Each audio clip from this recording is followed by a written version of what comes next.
Welcome to your property. आज हम discuss करेंगे section 203 of the companies act 2013 जो कि मैनेजरियल पर्सनल की अपॉइंटमेंट से रिलेटेड है। केएमपीज कंपनी के टॉप मैनेजमेंट ऑफिसर्स होते हैं जो कंपनी के डे टू डे मैनेजमेंट और कंप्लायंस में इंपॉर्टेंट रोल प्ले करते हैं। तो चलिए सेक्शन 203 को समझना शुरू करते हैं।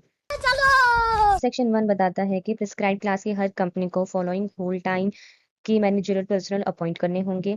मैनेजरियल डायरेक्टर या फिर चीफ एग्जीक्यूटिव ऑफिसर या फिर मैनेजर, और अगर ये अवेलेबल ना हो तो होल टाइम डायरेक्टर। साथ ही कंपनी को अपॉइंट करना होगा company secretary, chief financial officer. इसके बाद है एक प्रोवाइजो, ये बताता है कि कोई एक इंडिविजुअल एक ही समय पर चेयरपर्सन और मैनेजिंग डायरेक्टर या सीईओ दोनों नहीं बन सकता, लेकिन ये रेस्ट्रिक्शन अप्लाई नहीं होंगी अगर कंपनी के आर्टिकल्स ऑफ एसोसिएशन अलाउ करते हों या फिर कंपनी मल्टीपल बिजनेसेस में एंगेज हो।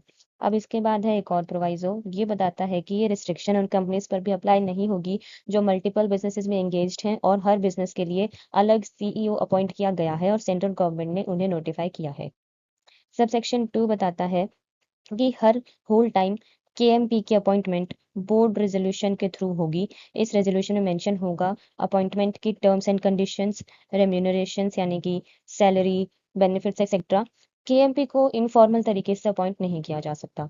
सबसेक्शन 3 बताता है कि जनरल रूल है कि होल टाइम केएमपी एक समय में एक से ज़्यादा कंपनीज में ऑफिस होल्ड नहीं कर सकता, लेकिन इसके कुछ एक्सेप्शंस हैं।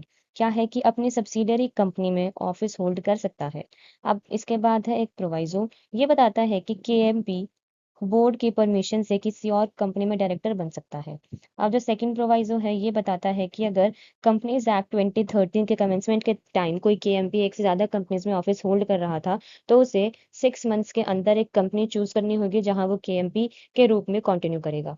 फिर जो थर्ड प्रोवाइजो है, ये बताता है कि कंपनी किसी पर्सन को एमडी अपॉइंट कर सकती है इवन इफ वो एक और कंपनी का एमडी या मैनेजर हो, लेकिन वो एक से ज्यादा एडिशनल कंपनी में एमडी या मैनेजर नहीं होना चाहिए। अपॉइंटमेंट बोर्ड मीटिंग में अप्रूव होना चाहिए। प्रेजेंट सभी डायरेक्टर्स की कंसेंट होनी चाहिए। मीटिंग और रेजोल्यूशन का स्पेसिफिक नोटिस इंडिया में मौजूद सभी डायरेक्टर्स को दिया जाना चाहिए।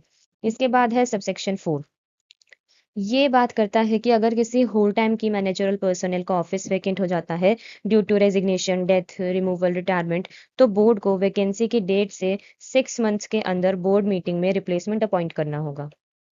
फिर नेक्स्ट है सबसेक्शन 5, ये बताता है कि अगर कंपनी सेक्शन 203 के प्रोविजंस का कंप्लायंस नहीं करती है तो कंपनी पर पेनल्टी है 5 लाख रुपीज की, एंड हर डिफॉल्टिंग डायरेक्टर और केएमपी पर पेनल्टी है 50,000 की।